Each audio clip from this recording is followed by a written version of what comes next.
Então, pessoal, a ideia é, é abordar, na verdade, a hipertensão arterial, te esclarecendo assim as dúvidas mais comuns que a gente observa no dia a dia quando o clínico pede uma avaliação de pressão, tá? E por que isso é importante no cotidiano da rotina clínica, tá? Então, o tema é abordar a hipertensão de uma forma simples, né, mas mostrando para vocês a importância da gente ter isso no dia a dia, tá? Como utilizar essa ferramenta, quando que eu vou me preocupar quando o animal é hipertenso, tá? Então a gente vai falar um pouquinho sobre isso e depois, no final, a gente abre para perguntas, tá bom? De uma forma geral, as perguntas mais frequentes relacionadas à hipertensão, né, que o clínico passa para a gente durante os exames, né, tipo, qual é a pressão arterial normal? Essa é a pergunta mais comum. Quais são as doenças associadas, né, à hipertensão? Isso acontece com muita frequência e a gente observa que muitos clínicos não têm essa informação, né, abordam a hipertensão arterial sistêmica como uma doença isolada, como uma hipertensão primária, como ocorre em humanos, e na verdade na veterinária, nos nossos pacientes, isso é diferente. Como que eu trato, a partir do momento que eu identifico essa hipertensão arterial, e quando que eu vou reavaliar esse paciente? Isso é uma pergunta importante, né? Então, a partir do momento que eu detecto a hipertensão, quando que eu vou voltar a ver esse paciente? Quando que eu vou parar de tratar esse paciente? Se eu vou parar de tratar esse paciente? Então, basicamente, é isso que a gente vai tentar responder a partir de agora, tá? Aqui, só para vocês terem uma noção da quantidade de trabalhos abordando hipertensão arterial, e aí vocês já devem ter essa noção em relação às formas de aferir pressão arterial. A pressão arterial, ela pode ser aferida através de método invasivo ou métodos não invasivos, e aí eu diria que em cardiologia o método que a gente mais utiliza é o Doppler. O método mais fidedigno seria o método invasivo, mas a gente sabe que ele não tem uma aplicabilidade na rotina clínica, né? Então ele acaba sendo um método mais utilizado a nível experimental. Então, vários trabalhos já foram realizados, né, utilizando o método invasivo, tanto em cães quanto em gatos, aqui só para vocês terem uma noção. E esses trabalhos, obviamente, estão todos disponíveis. As referências estão no guidelines que a gente utiliza, né, que na verdade não é um guidelines tão atual, mas é o último, né, de 2018, que eu vou mostrar para vocês, e também a gente pode repassar para quem não tiver acesso. O método oscilométrico é um método, na verdade, que sofre mais interferência, né? A gente atualmente tem um método oscilométrico de alta resolução, que também pode ser utilizado, né? O objetivo é, na verdade, minimizar essas interferências. A gente vai mostrar também o Doppler, que eu falei para vocês que a gente mais utiliza, né? Em cardiologia ou clínica geral, de uma forma geral, o Doppler é o mais confiável, é o que sofre menos alteração. E aí vocês estão vendo, conforme a gente vai passando os slides, né, vocês estão vendo que existe uma diferença, né, com a PAS, todo mundo acho que sabe, né, mas só para repassar, a pressão arterial sistólica, que é a pressão que a gente aborda, né, na maioria das vezes, e vocês conseguem ver que existem diferenças. É óbvio que tem métodos, tem estudos que utilizam animais mais tranquilos, animais, a gente tem animais endóceos também, animais que, estudos que utilizam, inclusive, algum tipo de sedação, né, que para a gente seria ruim, porque a gente não faz isso, né, a gente trabalha com animal rígido. E aí eu acho que também cabe colocar a diferença que a gente tem quando a gente compara esses trabalhos com a nossa realidade, né? Então, assim, eu vou falar bastante desse guidelines, né, do ACVIM, que é o consensus que a gente utiliza, né, que padronizou a forma melhor de aferir a pressão arterial, tanto em cães quanto em gatos. E eles colocam essas diferenças em relação aos autores, mas se a gente comparar, por exemplo, a pressão arterial sistólica no gato, eles consideram normal até 140 milímetros de mercúrio. E se a gente for comparar com a nossa realidade, o nosso gato ele é totalmente diferente de um gato americano, digamos assim. Né? Aquele gato endócio, aquele gato que nunca saiu do quintal, de repente ele vai aferir a pressão arterial e, obviamente, que ele vai ser, se a gente considerar ferro e fogo, essa pressão que está sendo avaliada, por mais que a gente tente deixar o animal contido, ela vai estar alterada. Esse gato vai parecer hipertenso. Então, eu acho assim que esse é um dos nossos grandes desafios quando a gente fala de hipertensão. Né? Até que ponto esse animal é efetivamente hipertenso. Tá? Então, a gente vai bater bastante nessa tecla. O Doppler a gente já mostrou, em gatos também, a gente tem trabalhos que falam do método invasivo, trabalhos utilizando o Doppler, né, usando o método sonométrico também. Então, só para mostrar para vocês que essas aferições elas podem variar. E até, eu diria que não antes desse consenso de 2018, que é o que a gente utiliza, mas o do Brown e colaboradores, que foi de 2007, né, ainda se discutia muito na literatura o que era o normal, né? E além do normal, que antes no consenso anterior era até 150, agora a gente considera normal de pressão sistólica até 140. Mas a gente ainda tinha muita discussão na literatura, nos livros, nos artigos, em relação ao que era considerado pressão limítrofe, o que era considerado efetivamente elevado, exatamente por isso. Por quê? Porque a gente trabalhava com técnicas, com métodos diferentes de aferição de pressão, né? E isso dependia muito da condição do estudo, né? Então, assim, o que é considerado normal e o que é considerado elevado de acordo com o ambiente, de acordo com forma de contenção. Então, isso tudo precisa ser levado em consideração, tá? Eu diria que esse é o nosso principal gargalo quando a gente fala em hipertensão arterial. E aí, também, as respostas individuais ao tratamento precisam ser consideradas. A gente vai falar sobre o tratamento e vocês vão ver que, dependendo da situação, dependendo da doença associada, a gente pode ter uma resposta legal de redução de pressão ou não. Né? Então, a gente tem que ter eu diria, essa flexibilidade, né, esse jogo de cintura em relação ao tratamento. Por quê? Porque não dá para o animal ficar hipertenso durante muito tempo, principalmente devido à possibilidade de lesões de órgão-alvo, e a gente vai falar dessas lesões também.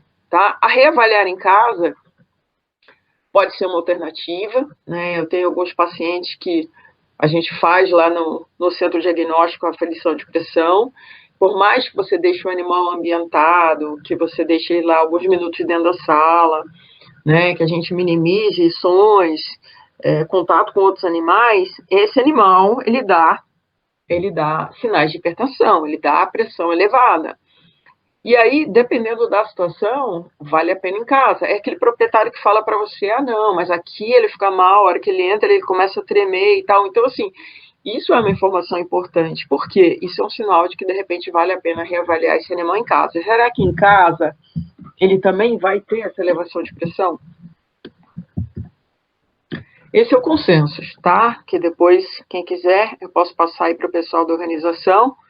Mas é isso que a gente segue. E é muito interessante da gente observar vários detalhes. E basicamente o nosso conteúdo hoje, tá? Mostrar para vocês quais são os passos que a gente segue para ter uma aferição de pressão arterial da forma mais segura, mais confiável possível. Em relação à etiologia da hipertensão, o consenso ele considera 3 formas de hipertensão. Hipertensão transitória, que é aquela hipertensão relacionada com o ambiente, relacionada à ansiedade, aquele animal que fica agitado, é aquele animal que você não pode estar de jaleco, e a gente fala, não, mas isso é bobagem. Não, não é bobagem, né? E aí lembrar que os jalecos, eles precisam ser trocados, né? Com uma certa frequência, não tem cabimento a gente trabalhar atendendo o cão, por exemplo, uma manhã toda, e depois aferir a pressão de um gato nervoso, né, de um gato indócil, depois de ter atendido todos esses animais, utilizar o mesmo avental, utilizar o mesmo jaleco. Isso faz diferença. É simples, Parece bobo, mas é importante, tá? Então, a gente pensa nisso tudo. Vou aferir pressão de um gato que é muito estressado. Esse gato vem primeiro, tá? Por quê? Porque ele é o primeiro animal do dia, né? Então, é o paciente que eu vou marcar primeiro. Por quê? Porque nesse período, provavelmente, eu vou ter menos odores de outros animais, eu vou ter um ambiente mais sossegado para ter menor interferência para esse paciente durante a aferição. Em relação à hipertensão secundária, é importante a gente saber que esse tipo de hipertensão é o mais comum nos nossos pacientes. Tá? Então, a hipertensão secundária, geralmente, ela está relacionada à doença ou alguma condição que eleva a pressão arterial. A gente vai falar sobre isso também. Mas na maioria das vezes, quanto? Em torno de 70% a 80%. Tá? A gente tem um animal hipertenso, eu acho muito que ele é hipertenso. Qual é a doença que pode estar associada a essa hipertensão? Essa é a primeira pergunta. Em medicina humana, o mais comum é a hipertensão idiopática, também chamada de primária ou essencial, não relacionada à doença, mas na veterinária isso responde por uma quantidade bem menor, uma porcentagem muito menor de animais que podem ser acometidos por esse tipo de hipertensão, tá? Então, acho que esse é um ponto bem importante para a gente começar. A hipertensão secundária é mais comum. Se eu detecto hipertensão, eu tenho que pensar na doença. E aí já vai a dica. Se eu tenho a doença que normalmente é associada à hipertensão, eu preciso aferir a pressão arterial desse animal, tá? Por exemplo, em cães, o que a gente encontra? Quais são as doenças que a gente encontra mais comumente associadas à hipertensão? Doença renal crônica, o hiperadrenocorticismo e o diabetes mellitus, tá? Então, eu tenho um paciente renal crônico, eu posso avaliar a pressão desse animal numa certa periodicidade? Sim. Né? O paciente com hiperadreno também, o diabético também, tá? Então, essas são várias situações que pedem uma monitorização da pressão arterial, tá? E o fato de eu trabalhar a doença, de eu tratar a doença, não significa que esse animal não vá mais precisar de medicamento, tá? Em relação aos gatos, o que a gente considera mais comum, doença renal crônica, da mesma forma que os cães, e o hipertireoidismo. Tá? É óbvio, vocês têm um gato hipertenso. Esse gato tem, 4 anos de idade. 4 anos de idade é comum para o hipertireoidismo? Não. É comum para um paciente renal crônico? Também não para um gato. Mas eu já descarto a possibilidade de investigar hormônios relacionados à tireoide nesse paciente. Tá? Então, assim, a gente tem que pensar na doença e tentar relacionar com os sinais clínicos que o proprietário vai trazer para a gente. E aí, a literatura, né, o consenso, quando eu falo literatura, que é o que a gente segue, considera que a hipertensão idiopática ela pode estar presente, no caso dos gatos, em torno de 13% a 20%. Tá, mas como que eu vou detectar se o meu paciente tem hipertensão idiopática? Por exclusão. Tá, então eu vou excluir as causas mais comuns. Beleza. Fiz os exames que eu preciso, a gente vai falar desses exames em diagnóstico e tal, e eu não consegui relacionar com nada. Mas ele é hipertenso, eu tenho certeza que ele é hipertenso. Ok, aí eu vou começar a pensar, será que é uma hipertensão idiopática? Eu vou tratar do mesmo jeito, tá? Mas é interessante a gente ter essa noção em relação à etiologia até para poder falar sobre a doença e explicar à proprietária aquilo que está acontecendo. Em relação aos efeitos patológicos da hipertensão, né, lembra que eu falei com vocês a respeito das lesões em órgão-alvo, que a gente chama de LOA, né, tá lá, bem detalhado também no consensus, né, esses efeitos eles são extremamente importantes, né, e isso faz com que a gente tenha que ficar muito atento em relação à rotina de aferir pressão arterial. Então, por exemplo, em relação aos rins, né, um animal hipertenso, ele pode ter progressão da doença renal crônica. Então, se eu não controlo a pressão nesse paciente vai piorar da lesão renal.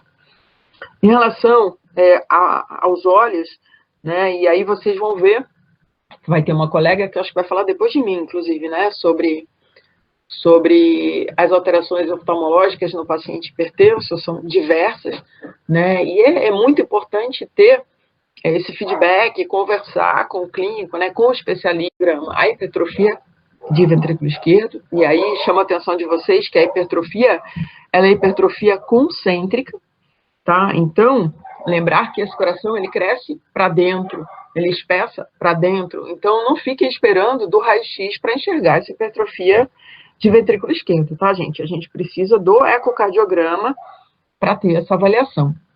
Esse paciente pode apresentar sopro também, lembrando que a hipertrofia ela vai forçar, né, o aparato valvar, e esse animal pode vir a desenvolver uma insuficiência decorrente da hipertrofia, e outros sinais que também podem chamar a atenção para a hipertensão. Um exemplo seria a epistaxe, né? Então, se você recebe um animal com epistaxe, óbvio que a gente pensa muito em doença do carrapato, né, que está em todos os lugares, mas a gente tem que pensar que se o animal tem uma simples epistaxe ou sem apresentar outros sinais, é importante avaliar a pressão arterial, tá? Tá rápido ou tá tranquilo, Eduardo? Pessoal da organização aí. Muito estranho. Falar sem máscara é ótimo, né? Mas falar sozinho é esquisito. Tá tudo bem aí? Tá todo mundo me ouvindo? Tudo tranquilo, professora. Tudo certinho. Então, beleza. Vamos lá. Em relação à mensuração da pressão sanguínea, o que a gente tem em relação ao consenso, o que é determinado? Ideal, média de múltiplas mensurações. Gente, no mínimo 5. De preferência de 5 a 7. É difícil? É difícil. Ainda mais se você estiver trabalhando com Doppler. Por quê? Porque você vai na primeira, aí dá alta, aí você vai de novo, aí pega a pata, o animal puxa a pata. Na hora que você acha o lugar certinho para colocar o Doppler, o animal dá aquela puxada, então ele vai agitando. É difícil. Mas não dá para a gente fechar um diagnóstico de hipertensão arterial com uma mensuração. E isso a gente pega na rotina com frequência. Ah, meu animal é hipertenso. Tá, legal. O que aconteceu? Ah, não. O clínico avaliou, fez uma aferição, né? Ele estava convulsionando e ele é hipertenso. Não, não dá. Com uma só não dá. Tá ok? Então a gente tem que realmente tomar cuidado com isso. São múltiplas mensurações. Efeito do avental branco, importante. A gente tem artigos na literatura não só relacionados a cão, quanto relacionados a gato também. Tá? Então a gente sabe que não só a questão do ambiente, né, que o animal se estressa de entrar na clínica, de sentir cheiro de outros animais, de ter contato com outros animais, mas o efeito do avental, aquela presença do clínico ali, pode elevar essa pressão arterial, tá? Para esses pacientes, quando a situação é muito tensa, né, aquele animal que entra na clínica e ele já está tremendo, porque ele sabe que vai acontecer alguma coisa, esse paciente, o ideal é em casa, tá? E aí, obviamente, eu não uso jaleco, e aí eu prefiro ir logo de manhã cedo, né, que é com o mínimo de cheiro de cachorro, né, e gato, para não dar nenhum tipo de interferência. E aí, essa tríade, ela é muito importante, né, contenção mínima. Então, não dá para pegar um York de 3 quilos e trabalhar, aferir essa pressão arterial, precisando de 3 pessoas, 6 mãos para segurar o York, né? Então, é difícil? É difícil. Ah, dá para eu tentar fazer no colo? Dá, mas aí com Doppler, manguito, já fica mais difícil. A gente precisa ser meio polvo com Doppler, assim, para fazer no colo do proprietário, porque você fica sem apoio, né? Mas o ideal, mínimo de contenção. E aquele proprietário que chega para você e fala, não, mas não tem jeito, não tem como fazer dessa forma, porque ele não vai deixar. Se o proprietário já fala para você que ele não vai deixar,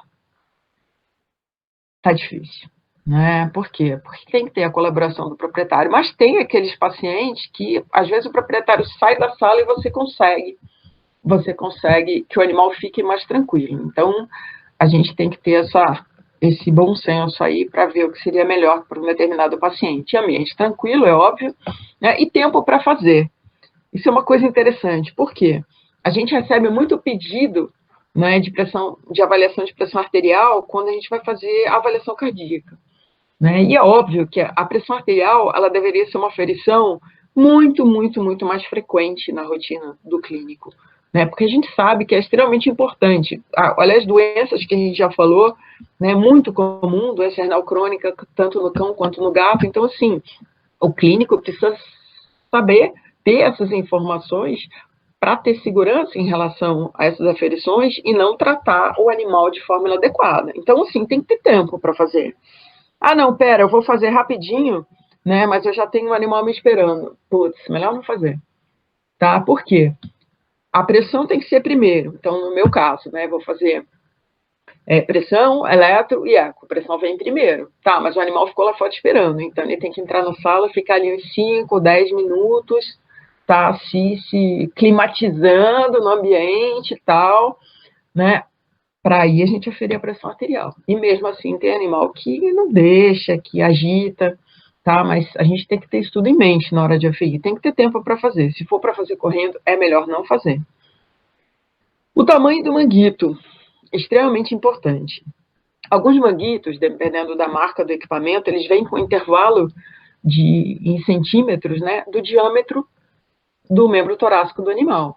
Então, assim, se você tem um intervalo aí de 4, 8 centímetros, por exemplo, o ideal é que você trabalhe com uma margem de segurança aí, eu tento usar a medida o mais próximo do meio, tá? Por quê?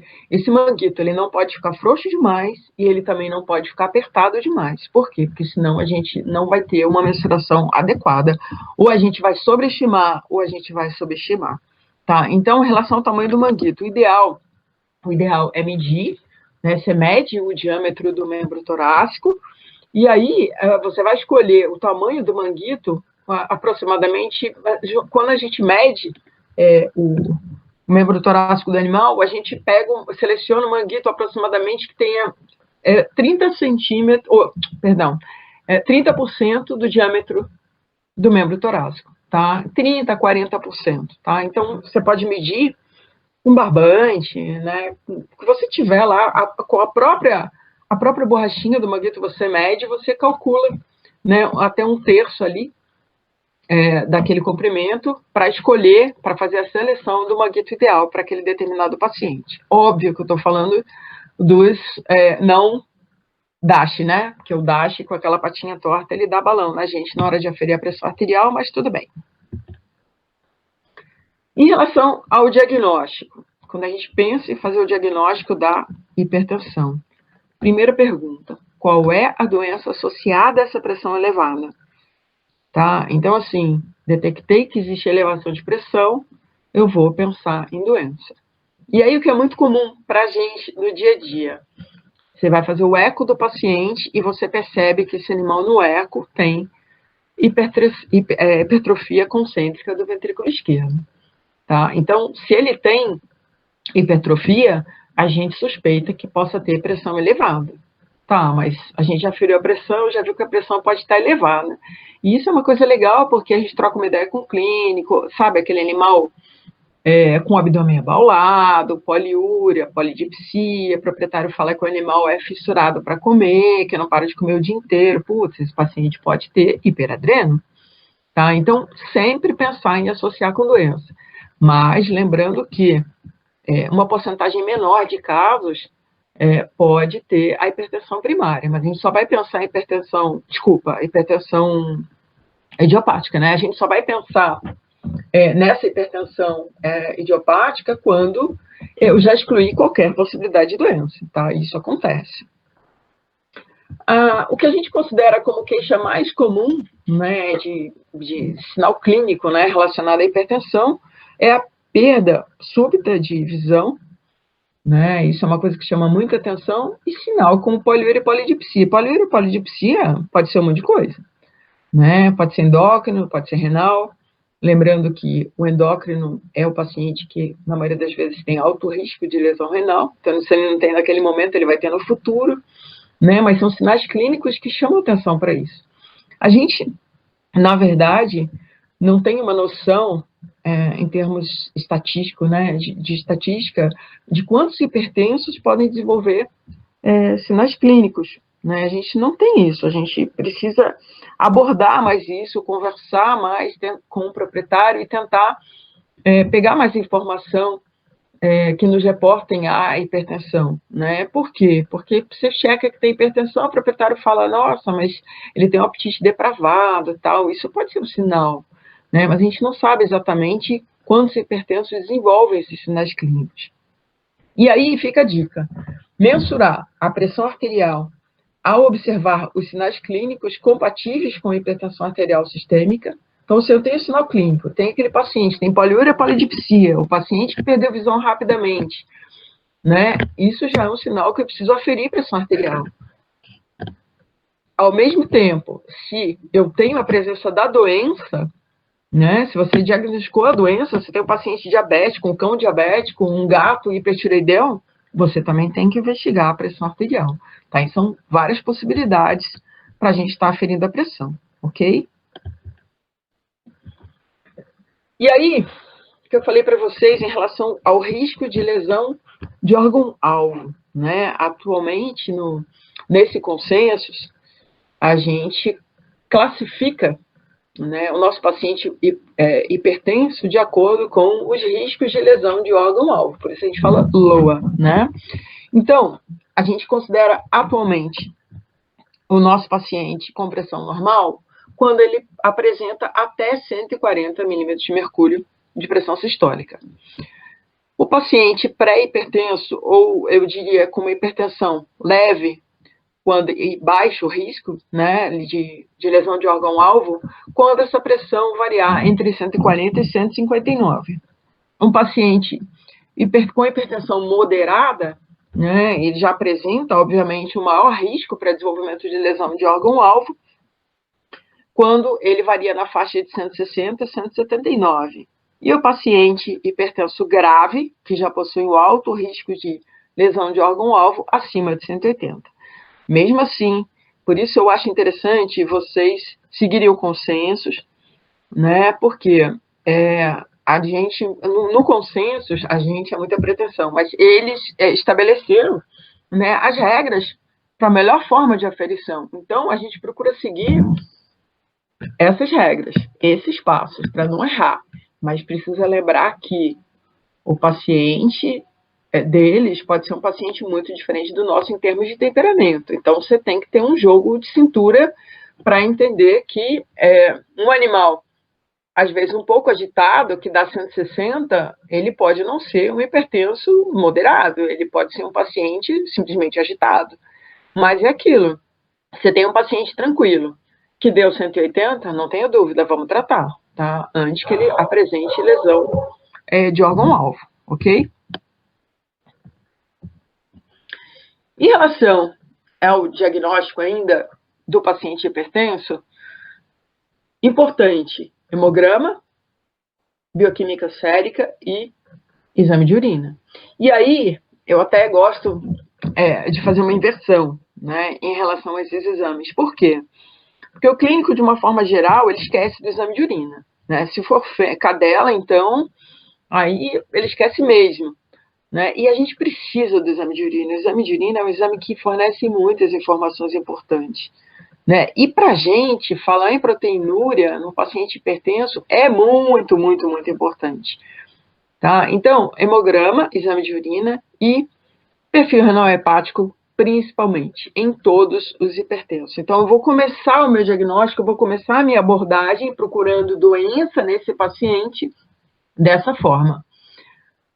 Aí, dependendo do resultado desses exames, do que eu tiver no exame físico, eu vou pedir outros exames, como avaliação de testes endócrinos, né? No caso do gato, hipertireoideu, no caso do cão, que eu estou suspeitando de hiperadreno, de diabetes. Vou, eventualmente, complementar com raio-x de tórax, vou pedir ultrassom abdominal, vou pedir um fundo de olho, né? Mas, inicialmente, eu vou começar com esses exames mais simples. E aí, lembrando que a proteinúria é um indicador precoce de que esse rim, como diziam os meus filhos, não vai dar bom, né? Vai dar problema, vai evoluir. Então, entendam a proteinúria como um fator preditivo, né? Ela, quando detectada, inicialmente no exame de urina, ela vai nos auxiliar muito, né? Muito, principalmente naquele paciente que tende a doença renal crônica, tá? Naquele paciente idoso, naquele paciente que às vezes tem síndrome cardiorrenal, para complicar um pouco. Então, assim, não esqueça do exame de urina, tá? Essa é a mensagem principal em relação ao nosso diagnóstico de hipertensão, que esse exame de urina pode nos auxiliar bastante. Aqui, agora que eu descobri que eu tenho seta aqui. A seta aparece para vocês também? Alô? Aparece sim, professora. Tá, ótimo. Aqui, ó, só para vocês entenderem, eu tenho o que a gente chama do corte transverso, que é o corte do cogumelo, né? Vocês estão vendo aqui nessa imagem superior? Aqui, ó. Aqui eu teria que ter uma imagem no cogumelo, tá? Com uma luz aqui dentro, com uma parte escura aqui dentro, digamos assim, né? Que seria a nossa luz do ventrículo esquerdo. E vocês observem que está completamente preenchido. Por quê? Porque esse animal tem hipertrofia concêntrica do ventrículo esquerdo. Então, a gente jogou, né, o estudo da função do ventrículo esquerdo, né, aqui no módulo M, a gente consegue ver que existe hipertrofia, tá? A gente tem aqui a hipertrofia, o aumento no espessamento do septo, o aumento no espessamento da parede, né, parede livre do ventrículo esquerdo, septo interventricular espessado também, com diminuição, consequentemente, com diminuição da luz do ventrículo esquerdo. Então, lembrar que esse coração, ele cresce para dentro, por isso a gente fala hipertrofia concêntrica. E isso é um achado bastante comum nos pacientes hipertensos. E aí, para quem pensou no raio-x, eu diria que a gente poderia pensar num aumento da região de arco aórtico, tá? Eu, na verdade, nem me preocupei em relação à imagem, porque isso não é patognomônico. Não é, tá? Isso a gente acaba vendo com uma certa frequência em gatos, no raio-x do gato, mas isso é comum no raio-x de um gato mais idoso, que é aquele coração que fica mais deitado sobre o externo. Então, assim, não é patognomônico, tá? Então, não é o raio-x que eu vou pedir quando eu estiver suspeitando de hipertensão. Por quê? Porque se eu tiver um aumento da região de arco aórtico, eu não posso afirmar. Ele vai ser um diagnóstico diferencial. Eu vou interrogar, mas eu não posso afirmar, ok? Em relação ao eletrocardiograma, lembrar que as arritmias nos pacientes hipertensos, elas são pouco comuns. Tá? Então, eu não vou me preocupar de antemão nesse paciente em relação às arritmias. Agora, é lógico, gente, se eu tenho um paciente que tem uma doença associada, esse paciente não está bem, a auscultação, eu percebi um ritmo diferente, que não é um ritmo irregular, mas não é uma arritmia, ou esse animal tem uma bradiarritmia importante e tal, eu vou fazer o eletro. Né, principalmente se eu estiver lidando com um animal mais velho. Mas só para vocês não associarem hipertensão arterial com arritmia, ok? Essa paciente foi uma paciente que a gente fez essa semana, a avaliação cardíaca, né, a Melinha, né, uma gatinha idosa, e a gente utilizou esse método oscilométrico de alta resolução, que para a gente foi bem interessante, está sendo interessante quando a gente aborda principalmente os gatos, né? Porque o gato, ele não quer ficar posicionado, e aí para você pegar o Doppler, né, e colocar a pastilha ou a canetinha atrás da pata é ruim. Eu poderia usar a cauda, mas no caso dessa gata, ela não queria nem sair da casinha, tá? Da caixinha de transporte, não queria sair de jeito nenhum. E aí o proprietário falou, não, no colo ela fica calma, e no colo foi uma opção boa, né, e a gente conseguiu aferir a pressão sem problema nenhum dessa forma, tá? Então, foi a melhor opção para a gente. Na verdade, em relação a esse gato, foi melhor do que o Doppler, foi mais fácil do que o Doppler, digamos assim. Essa gatinha que veio para avaliação cardíaca, e foi um caso interessante porque a gente teve muita dificuldade para aferir, né? E isso é rotina. Ela não queria sair da caixa, o gato não quer sair da caixa. E depois, para entrar, depois que você faz os exames, é aquele desespero que eles querem entrar rapidamente, né? E essa gatinha, ela só sossegou no colo, ela dormiu no colo do proprietário, na verdade. Então, assim, foi muito inédito, assim, em termos de parâmetro, né? Porque, inclusive, a gente fez no oscilométrico e depois a gente fez no Doppler também, mas no Doppler deu mais elevado, por quê? Porque você tem que ficar segurando a pata. Nesse caso, a gente coloca o manguito e ele infla sozinho, né? Então, foi interessante porque ficou em torno de 140, né, 130 e pouco de sistólica. Então, a gente pegou uma média boa, né, porque o animal estava tranquilo. Então, mesmo parecendo tranquilo, o gato está com medo, né, gente? Então, tem que dar um desconto. Ok? Vocês viram o gráfico do registro, tudo certinho? É legal porque a gente fica à distância do equipamento, né? A distância do manguito, a distância do paciente. Então, isso facilita bastante, porque tem muito paciente que estressa. O tratamento das doenças subjacentes, sim, eu estava dando o exemplo do gato com hipertireoidismo, né? Então, esse paciente, ele pode ter hipertensão, ele precisa ser tratado para hipertensão, mas ele vai continuar sendo tratado para o hipertireoidismo. Se eu deixar de tratá-lo para o hipertireoidismo, essa pressão pode piorar. Se eu tirar a medicação para hipertensão, hipertireoidismo pode descompensar também. Tá? Então, a gente tem que estar sempre monitorizando esse paciente. Cães com insuficiência renal hipertensos. Lembrar que esse paciente ele tem um risco maior para desenvolvimento de azotemia, né? Isso já foi publicado, a gente sabe disso, a gente tem que lembrar disso. Então, assim, sempre ter na cabeça que no momento da pressão, ela favorece a ocorrência de proteinúria. E a proteinúria, como a gente já falou, é um fator preditivo, né, para a doença renal. Então, a gente tem que ficar esperto em relação a esses pacientes, nos renais crônicos, principalmente. Por quê? Porque, às vezes, você estabiliza aquele paciente, mas você não pode esquecer de avaliar essa pressão arterial. Porque, às vezes, a elevação de pressão arterial, ela já é o primeiro sinal que está ocorrendo proteinúria e que esse animal está descompensando, tá? Então, a gente tem que pensar não só nas doenças relacionadas, como ficar de olho na pressão também.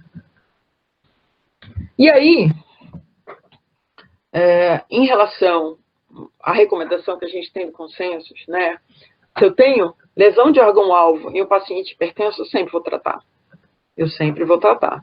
Mas o meu paciente não tem lesão de órgão-alvo ou outros sinais de doença. E ele é hipertenso. Eu vou reavaliar. Tá? Então, não tem nenhum sinal de lesão. Ele não tem lesão, não tem. Os exames estão todos normais, está tudo bem.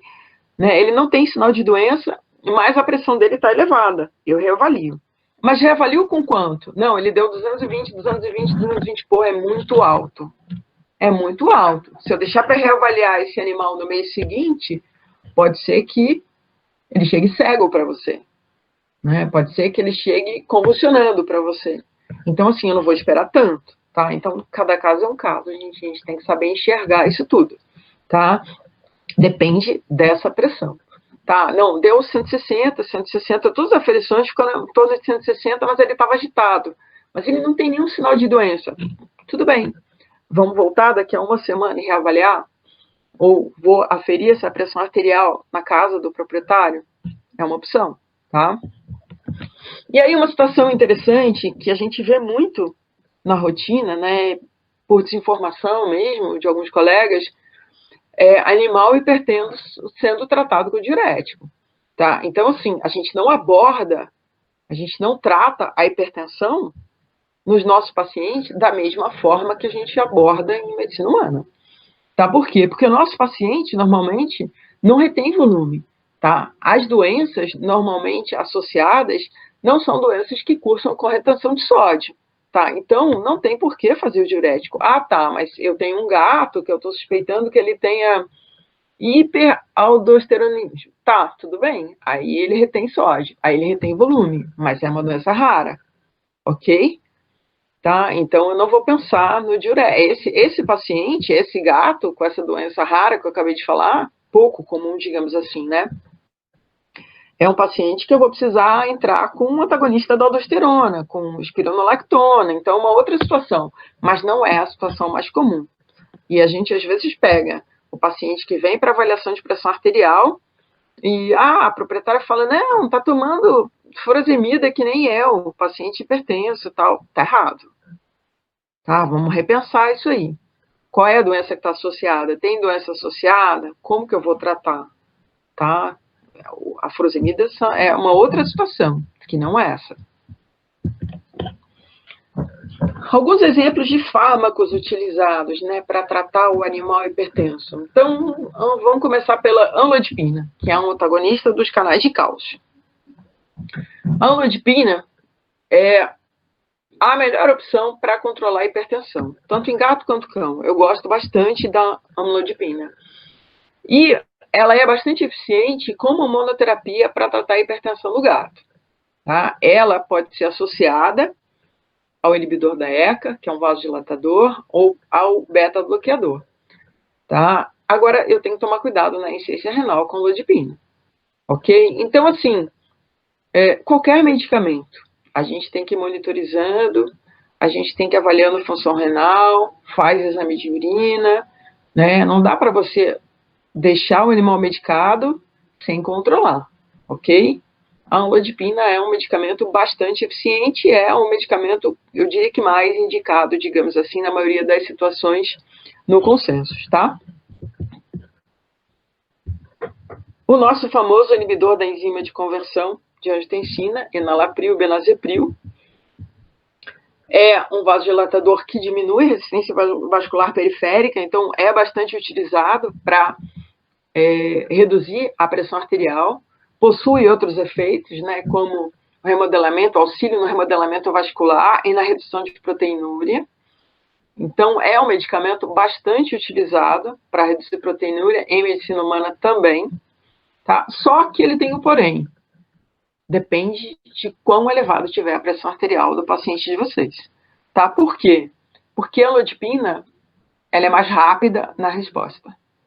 Tá? O enalapril e o benazepril, eles podem demorar um pouco para reduzir a pressão arterial, né? Então, assim, eles são utilizados também, mas a gente tem que pensar na qual é a doença associada, como que está aquele paciente. Ah, não, mas é um paciente que não está azotêmico e tem proteinúria. Legal, vamos tentar fazer IECA. Quanto está a pressão?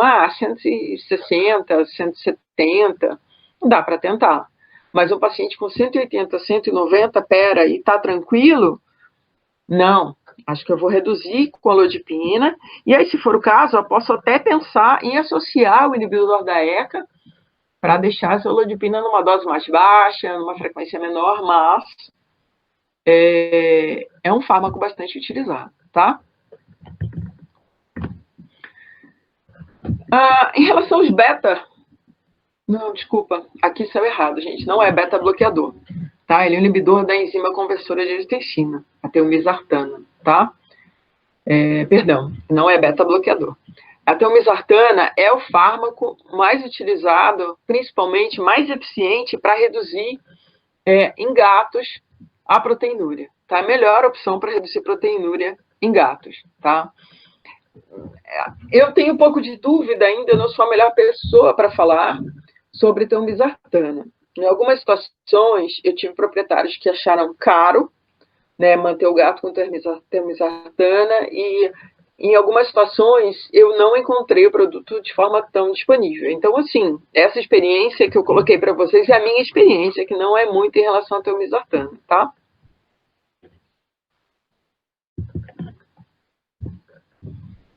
Em relação aqui ao beta-bloqueador, né? O atenolol é um beta-bloqueador que a gente faz menos atualmente, né, do que a gente fazia para controle de pressão arterial, mesmo porque ele reduz contratilidade, ele reduz frequência cardíaca, ele reduz débito cardíaco. Então, assim, eu uso atenolol no gato hipertiroideu que tem uma taquicardia importante. Aí eu uso atenolol, tá, para auxiliar. Mas se essa pressão está muito elevada, né, associada ao hipertiroidismo, e esse animal não tem uma taquicardia tão expressiva, eu entro com amlodipina, tá? Eu não entro com atenolol, tá? Então, eu vou entrar com atenolol se efetivamente essa taquicardia for preocupante, né? E às vezes ela é preocupante quando esse paciente tem como doença associada o hipertireoidismo, tá?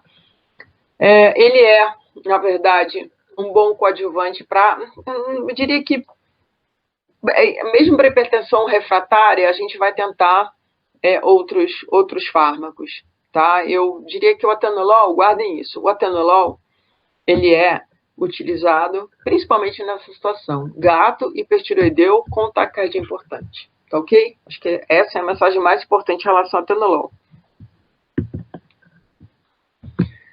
Situações emergenciais, né? Aquelas situações onde o animal faz um pico importante aí de hipertensão, né? Com um risco muito maior de lesões de órgão-alvo, né? Então, é aquele paciente que você tem que rapidamente agir, né? A hidralazina é uma opção, é um dilatador arterial de ação rápida, né? Então, assim, reduz rápido a pressão, mas é bastante perigoso também. Por quê?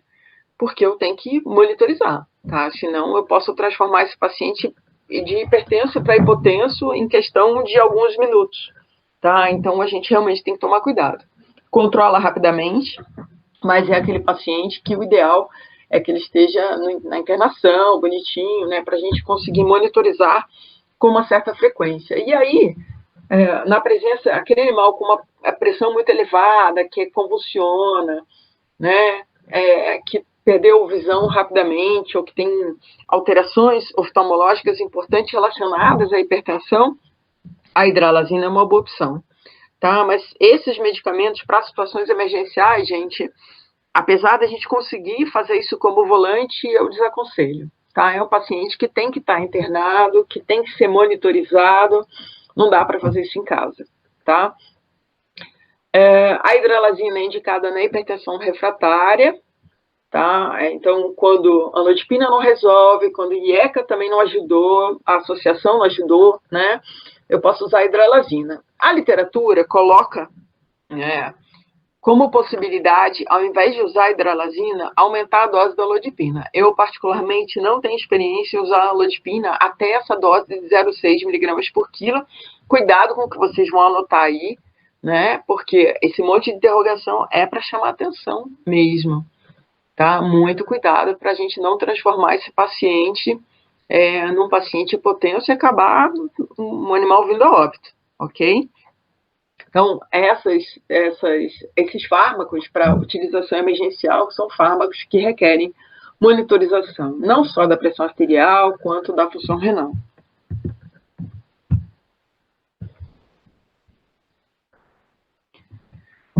Ainda em relação às situações emergenciais, o nitroprussiato de sódio também é um dilatador arterial, né, que pode ser utilizado preferencialmente no animal internado, bomba de infusão, nessa dose que está aí, né, indicado para crises hipertensivas, às vezes maiores, mais intensas do que a que a gente utilizou, a hidralazina, tá? E aí, o nome comercial, se não me engano, é nitroprusside. Não sei se alguém tem experiência de utilizar o nitroprussiato, mas aqui, particularmente em Botucatu, eu tenho bastante dificuldade de encontrar, tá? Então, inclusive o Consensus, ele coloca com algumas alternativas, né, de medicamentos que podem ser utilizados. Aqui, eu não sei se está coberta a tela para vocês, porque eu tenho medo de mexer aqui e acabar detonando com a apresentação, mas eu estou com uma faixa aqui do Google Meet bem em cima dessa última linha, não sei se vocês estão visualizando bem. Pode clicar em ocultar que não vai ter problema, professor. Pode? Ah, então tá. Você garante aí, Edu? Olha lá, hein? Aí, fenodopan é uma possibilidade, né? Um medicamento que ele é colocado, inclusive, no consenso como uma alternativa para a utilização do nitroprussiato, a fentolamina, né? Mas são fármacos que eu particularmente não tenho experiência, tá? Eu já tive alguns pacientes na época que eu trabalhava na Unesp que a gente utilizou, que a gente conseguiu acompanhar, né? Que precisaram tanto de hidralazina quanto de nitroprussiato, mas atualmente a gente vê mais em uso a hidralazina para esse tipo de situação, mas sempre monitorizando o paciente, né? Sempre de olho aí para não perder esse paciente por conta de hipotensão, tá? Porque diminui rápido a pressão. Uma questão importante quando a gente fala de hipertensão quero diminuir até quanto? né? Então, assim, isso varia um pouco de acordo com a doença associada.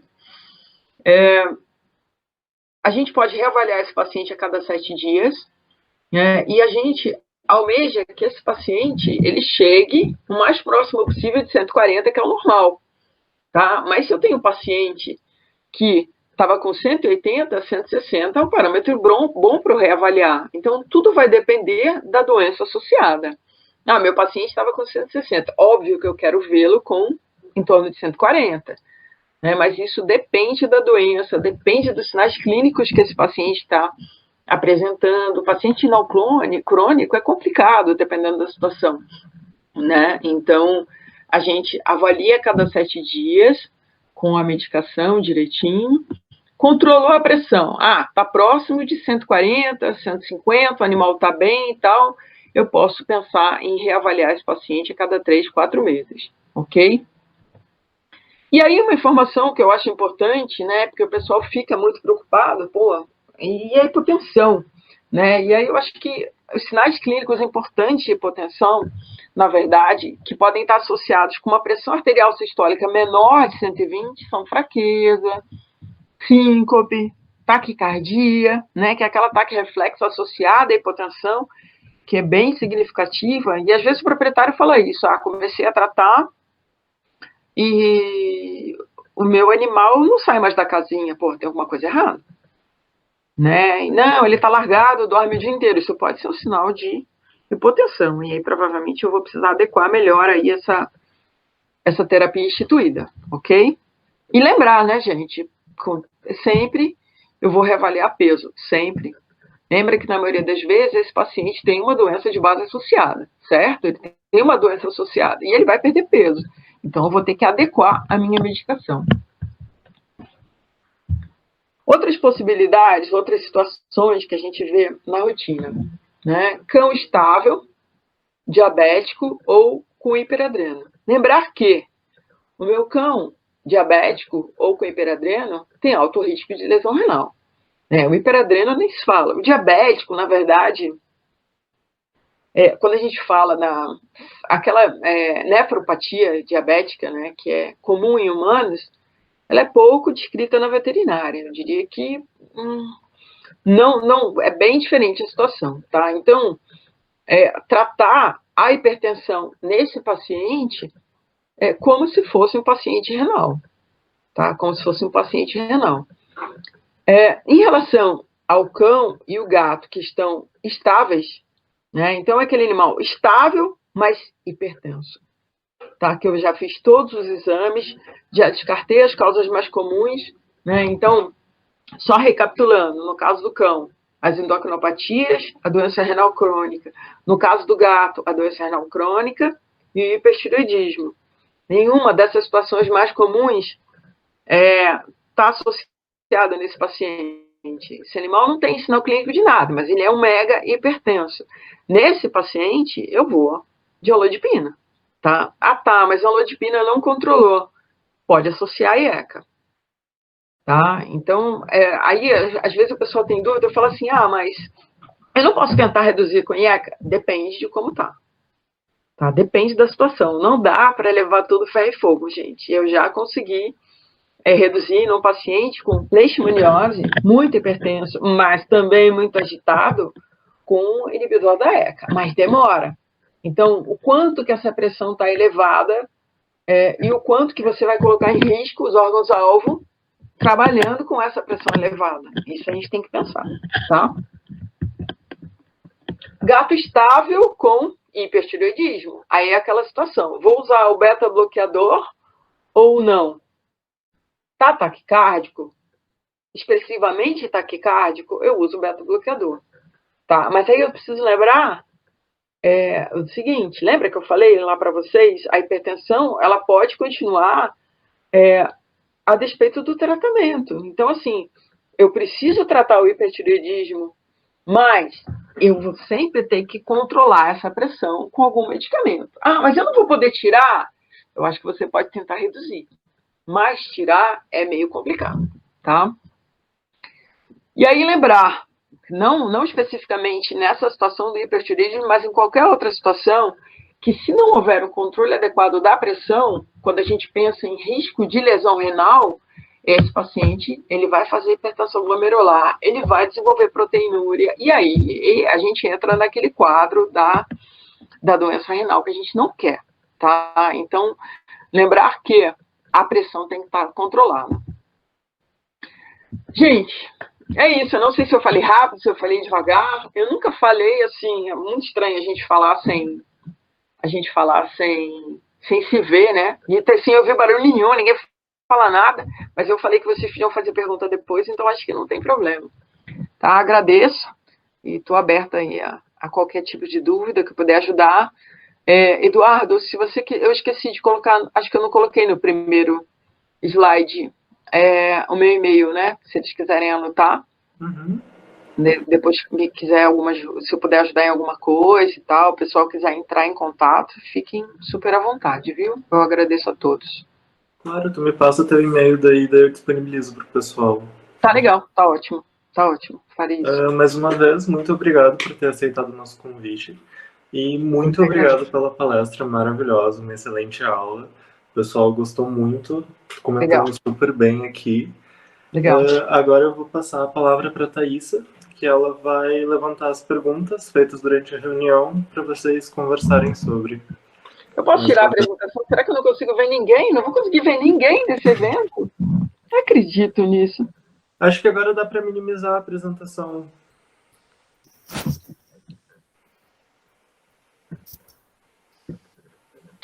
Aê! Agora sim!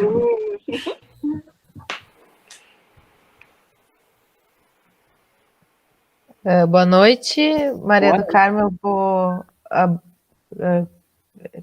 concordando com o que meu colega Eduardo falou. Foi excelente a palestra. Muito obrigada pelos problemas técnicos iniciais. Mas a tempestade foi lá onde o Eduardo tá. Não tem nada comigo aqui, não tá chovendo, viu? Não então, tem problema.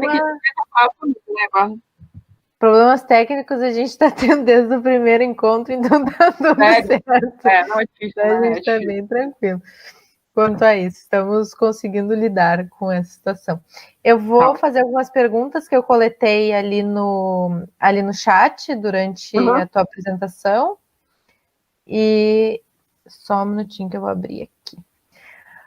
Qual é o melhor aparelho de aferir para aferir a pressão arterial sistólica e diastólica?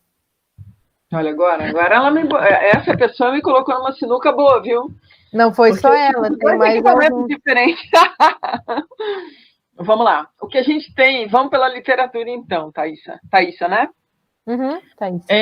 Em relação, em termos de mínimo de interferência, digamos assim, né? O Doppler com certeza. Tá? O Doppler é o que menos sofre interferência quando você está aferindo. Tá? Não tem como, você encosta ali e você consegue ouvir, né? Só que tem esse problema do animal ficar puxando a pata, tal. Então, assim, óbvio que o mais fidedigno seria um método invasivo. Mas imagina, você vai pegar uma artéria no ambulatório, o animal puxa a pata e faz aquele mega hematoma, vai dar problema, vai dar muito mais problema. Então, assim, inviável fazer um invasivo, né? Eu diria que o invasivo seria o mais fidedigno, mas não é da rotina, o Doppler, e depois o oscilométrico de alta resolução, ele tem mostrado resultados bem interessantes, que foi o que a gente usou na Melinha, nessa gatinha aí do vídeo. Tá bem. E existe alguma diferença significativa entre os valores medidos da pressão arterial sistólica do membro torácico e do membro pélvico? Normalmente, o que se recomenda é membro torácico, tá? Por estar mais próximo ao coração. Normalmente, o que se recomenda é mais membro torácico mesmo. A gente tem por padronização membro torácico, tá? Tá. E o monitor multiparamétrico é efetivo para aferir a pressão quando ela está baixa ou o Doppler seria melhor? O Doppler seria melhor, com certeza. O Doppler eu diria que é o mais confiável, digamos assim. E qual o tempo de intervalo entre as aferições de pressão sanguínea para poder fechar o diagnóstico de hipertensão? Então, na verdade, depende da forma como você estiver aferindo, né? Depende do método. Então, no caso do Doppler, você está com uma mão segurando a pata do animal que está com o manguito, certo? Primeiro você vai ali naquela depressãozinha atrás do coxim, que é onde está a artéria radial, né? E você encosta a caneta ou a pastilha, existem algumas formas diferentes de equipamento, mas você encosta ali e detecta o som. Beleza. A hora que você infla, você obstrui o fluxo da artéria, certo? Né? A hora que voltar o som, essa é a sua pressão sistólica. Tá? Então, é difícil com a perinha, o manguito, o cachorro mexendo, segurando a pata, tudo bem. Mesmo que você tenha alguém te ajudando, não dá para você dar um intervalo.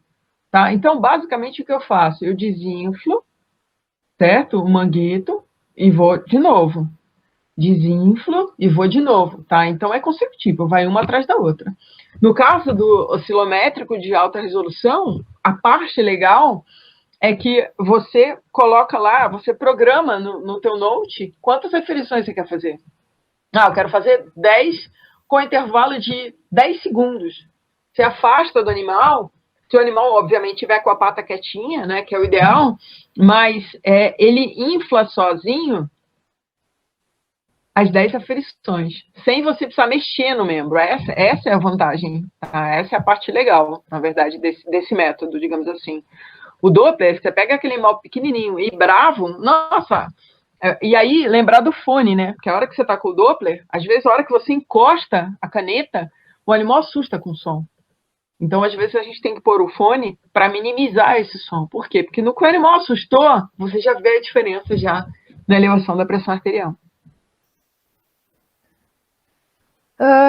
E o animal com doença renal, o hiperadreno, apresenta hipertensão arterial sistólica por conta do aumento da volemia? Sim. Na verdade, não por conta do aumento da volemia, mas você tem ativação simpática, né? Uhum. Tá, então, a retenção de volume, ela não é... Se fosse por retenção de volume apenas, a gente poderia utilizar o diurético, né? Mas não é essa a questão. E quando eu chego numa pressão maior que 140 miligramas de mercúrio de pressão arterial sistólica, quanto tempo eu tenho para reduzir essa pressão para não ter lesão grave de órgão-alvo? Depende de quanto, né? É difícil você pegar um animal com 140. Bem difícil, tá? Normalmente, assim, os pacientes que eu tenho com próximos a 140 ou menos de 140 são aqueles pacientes cardiopatas com coração gigante que já tem sinal de baixo débito. E aí ele tende à hipotensão, tá? Mas o animal com mais de 140, quando essa hipertensão está relacionada à endocrinopatia ou doença renal crônica, normalmente não é um pouco mais, né? 150, 160. Então, assim, depende da média das suas aferições. Então, às vezes, a gente faz a primeira aferição, deu 180. É aquele momento que o animal está agitadão. Ele acalmou. Aí a tua segunda, a tua terceira, a quarta, deu tudo 140. Então, assim, descarta a primeira e faz mais 5, faz mais 6, faz mais 7, descarta a primeira, porque é aquela hipertensão inicial pela agitação, depois o animal acalmou e diminuiu. Mas eu ainda não respondi. Em relação à lesão de órgão-alvo, tudo vai depender do quanto que ela está aumentada, né? Aí seguia aquela tabela que eu mostrei na apresentação, que está lá no consensus, né? Depende do aumento. Acima de 180, eu vou me preocupar muito, né? Se o animal está um pouco agitado, mas foi até 159, eu vou pedir para reavaliar. Tá? Eu vou pedir para reavaliar. E quais os aparelhos de aferição de pressão a senhora indica? Pois no mercado tem muitos. Me sinucaram de novo com essa pergunta. Eu falei que vinham mais. Olha que sinuca, eu não posso responder isso offline, não. Olha só. Vou dizer para entrar em contato, então, offline. Senão você é massacrada pelas empresas. Melhor. Então vamos considerar essa pergunta. E eu dou a dica. Melhor. Tá bem. Como interpretar a pressão arterial sistólica de um animal hipovolêmico? devemos hidratar antes? Então, se está hipovolêmico, você tem que repor esse volume. Né? Por quê? Porque senão, imagina, se tem um animal hipovolêmico, né, que está hipotenso, você tem que primeiro repor o volume e reavaliar. Isso aí é o básico, né? É que nem você pensar, o animal está hipotenso e está taquicárdico, eu vou fazer um beta-bloqueador? Não. Né? Se ele está hipotenso e está taquicárdico, naturalmente a taquicardia é reflexa, né? A hora que eu conseguir repor o volume, essa frequência, essa ativação simpática, ela vai reduzir. Ela tende a normalizar. Né? Então, com certeza, primeiro é repor o volume. E o Doppler de uso humano neonatal pode ser usado, já que o custo é muito menor? O Doppler, eu não entendi, na verdade. Na verdade, assim, o Doppler que eu utilizo, ele não é, né? O manguito, eu não sei se a pessoa se confundiu na pergunta ou se eu que eu não entendi direito. Porque, assim, o conjunto de manguitos que normalmente a gente utiliza no cão e no gato, ele é o do neonatal. As medidas, né, de diâmetro do manguito, eles são... Eu acho que foi essa a pergunta. Mas eles perguntaram, na verdade, se é o de uso humano.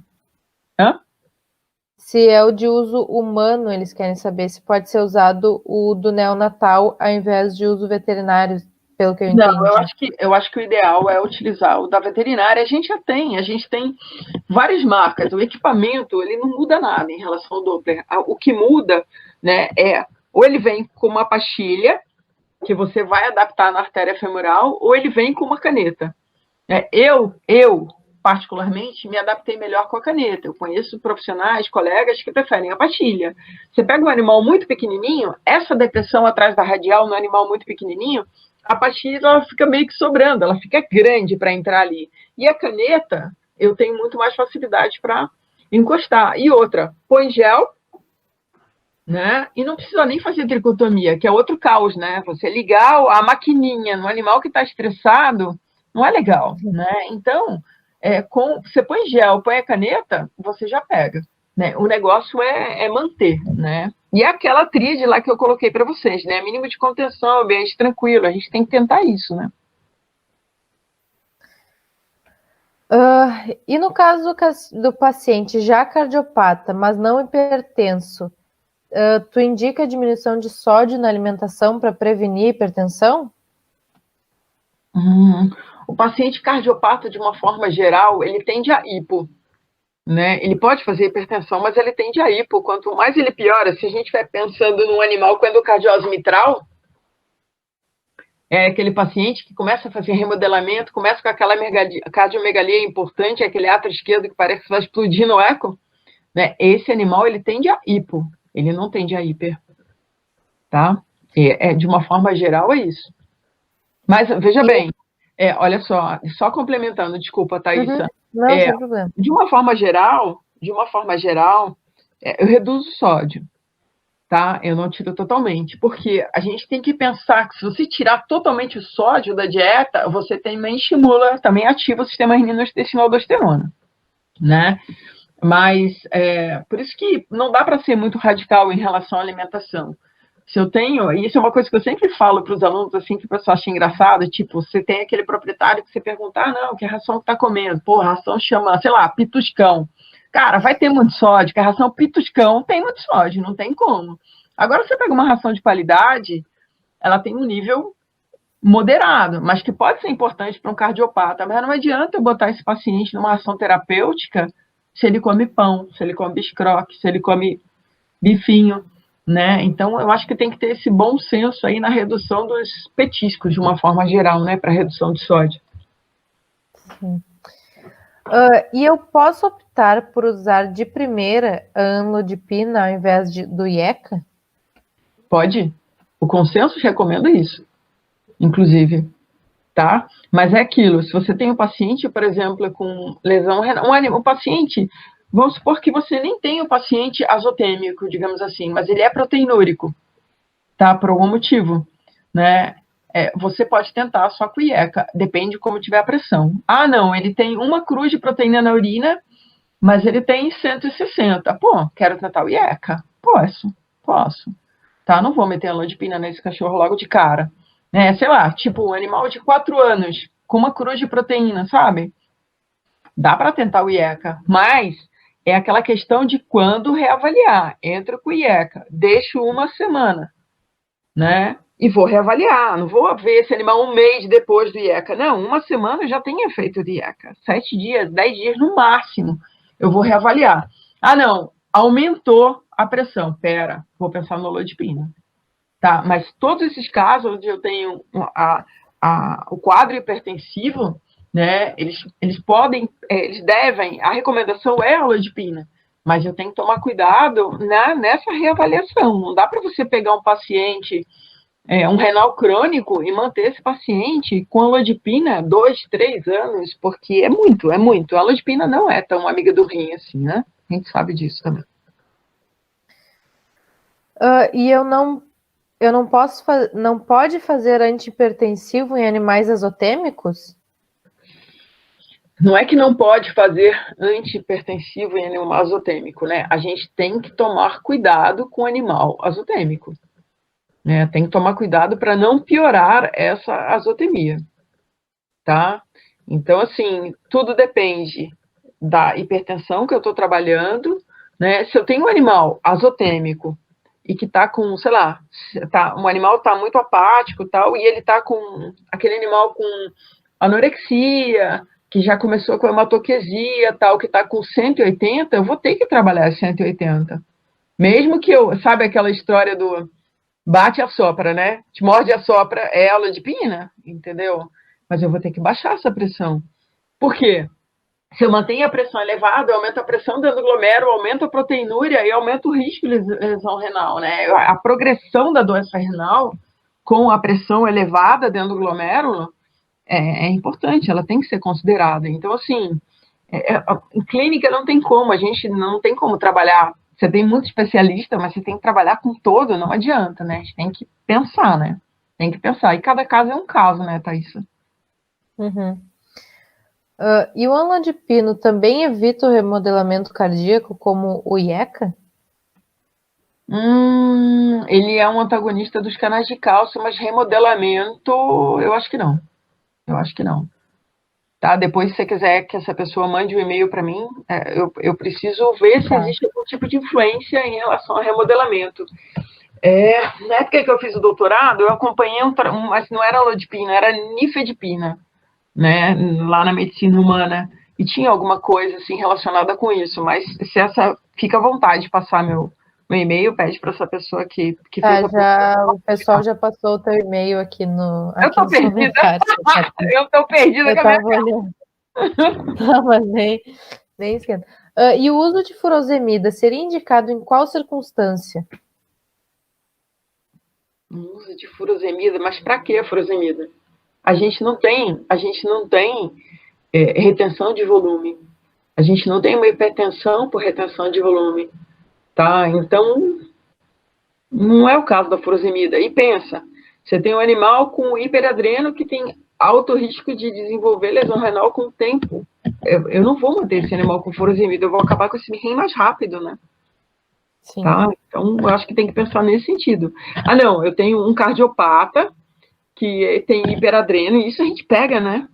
Pega aquele gordinho pequenininho com o abdômen abaulado, que tem cara de Cushing, e ele faz uma pressão mais elevada, né? Tá, mas o átrio, ele tem endocardiose mitral, o átrio dele está muito grande. Então, esse paciente eu vou pensar, por quê? Não, porque ele faz ascite. Pronto, ferrou. A efusão abdominal não tem como. Né? Efusão abdominal, edema pulmonar são situações que pedem furosemida. A furosemida é muito eficiente para esse tipo de situação. Mas nesse caso especificamente de hipertensão, não. Tem aquela situação do gato hiperaldo lá, que ele vai fazer retenção de volume porque ele tem retenção de sódio. Mas aí, no caso, se ele tem hiperaldo, ele precisa de um antagonista de aldosterona. E aí você não vai pensar na furosemida, você vai pensar na espironolactona. E uma pressão arterial sistólica de 180 miligramas de mercúrio já entra com antihipertensivo imediatamente? Entra. Entra, mas aqui, eu imediatamente é meio relativo, né? Depende da situação. Por exemplo, eu trabalho no centro diagnóstico. Às vezes o paciente vem para mim para tratar também, às vezes ele vem para mim só para exame, né? Então, a gente tem esse tempo também. Tudo depende da clínica que esse paciente está apresentando. 180 é importante? 180 é importante. Tá, eu vou mandar ele, vou conversar com o clínico, né? Eu falo, ó, 180 precisa tratar. Mas aí, não é aquela coisa na hora, entendeu? Por quê? Porque o clínico não tem 180 sem lesão de órgão-alvo, sem sinal de doença, né? Eu acho que dá para tentar tirar a colodipina via oral, né? Mas você pode ter um animal com 180 que já está com descolamento de retina, tá? E aí, nesse tipo de situação, é complicado. Vale a pena hospitalizar e, de repente, tentar reduzir com uma hidralazina, por exemplo. Ou, às vezes, hospitalizar, fazer a lodipina e observar. Não reduziu ou aumentou, aí tenta um medicamento mais pesado, né? E como eu vou fazer para desconsiderar o efeito dos sedativos na pressão arterial quando o animal precisa de sedação? Eu não vou fazer a pressão. Não tem como. Como que eu vou avaliar a pressão de um animal sedado? Deixa isso para anestesista. Isso é feito no transcirúrgico, certo? A gente passa a bola para anestesista. Mas, assim, eu confesso que eu já me assustei em várias situações, né? Anestesista é tranquilo, eu nunca poderia fazer anestésio. Nunca, porque eu sou muito apavorada. Então, assim, há pouco tempo mesmo, eu monitorizei uma cachorrinha de 18 anos, uma Dash, que ela tinha que fazer um procedimento importante odontológico, assim, estava muito ruim, com fístula e tal, e a pressão dela tendia para a hipotensa, né, na verdade. Um animal de 18 anos, né, é muito tranquila e tal, aquela pressão assim, 120, 130, eu falei, Jesus do céu, a hora que anestesiar esse cachorro vai empacotar. E aí, a anestesia pediu para ficar junto, ela tinha também, ela tem, né, porque ela está viva, BAV de primeiro e segundo grau, né, e o medo dela evoluir durante o procedimento, né, então eu fiquei monitorizando a pressão, na verdade a anestesista estava cuidando da pressão e eu estava junto, né, porque eu quis colocar o oscilométrico também junto para ver se dava muita variação, né, e assim, deu para controlar numa boa. Então, eu acho que esses casos, assim, a gente não é que tem que jogar na mão do anestesista, mas o anestesista tem que ter essa noção de hemodinâmica, ela é fundamental, né, não tem como, para anestesiar um paciente idoso, né. E qual é o mecanismo que leva à hipertensão na diabetes mellitus? Na verdade, na diabetes, você tem vários fatores associados, né? Você tem a questão da ativação lá da gliconeogênese, você tem ativação simpática também, né? São vários mecanismos além desses, mas assim, que eu me lembre, não tem nenhum assim específico que leve à elevação da pressão arterial, tá? Mas pede para essa pessoa me cobrar isso que eu dou uma olhada e dou uma resposta mais, né? Porque cada doença tem, na verdade, um mecanismo mais relacionado para a elevação de pressão, né? E são vários, né? Quando a gente pensa naquela situação de mecanismos de ativação de pressão arterial, são vários mecanismos que podem ser ativados, né? Então, isso depende da doença, depende da situação. E o animal com hiperadreno e hipertenso? Eu vou tratar com trilostano e ver se melhora ou entrar com antihipertensivo junto? Vai tratar com trilostano, né? Se precisar tratar com trilostano, isso independe da pressão arterial, certo? Então, o que é importante é saber que a pressão precisa ser avaliada, independente do trilostano. Se você acha que ele tem hiperadreno, se ele fechou com hiperadreno, ele precisa avaliar a pressão arterial. Então, uma coisa independe da outra, tá? Então, a gente tem pacientes mantidos com trilostano que são mantidos também com olodipina, que são mantidos também com IECA, tá? Então, uma coisa não depende da outra. O que a gente observa com frequência é que quando esse paciente descompensa do hiperadreno, geralmente a pressão tende a elevar. Por isso que é um paciente que não dá para você esquecer. Controlou bem, 3 meses depois você pede para avaliar. Ah, mas o proprietário falou que ele descompensou do hiperadreno, então tem que avaliar a pressão também. E quando a pressão baixa muito com as medicações, como reverter esse quadro? Boa. Normalmente, quando a gente faz a retirada do medicamento, ela já sobe. É óbvio que se tiver muito hipotenso, às vezes você tem que repor o volume, tá? Para poder empurrar essa pressão, tentar ajudar a melhorar essa pressão. Mas, de uma forma geral, quando você reduz a medicação, você já eleva a pressão. É rápido, principalmente com a lodipina, a gente observa isso. Acredito que essas tenham sido as 457 perguntas. Exatamente. Eu só ia botando no meu bloquinho. Tô brincando, gente. Passa o meu e-mail aí, se eu puder ajudar em alguma coisa. Tá bem. Mais uma vez, muito obrigada pela tua participação, pela tua disposição, né, de estar aqui conosco nessas 2 horas praticamente. Uhum. E te aguardamos para a próxima. Tá certo. Beleza, gente. Tudo de bom para todo mundo aí. Eu estou à disposição se vocês precisarem de algo, viu? Eu agradeço. Boa noite. Tá, boa noite.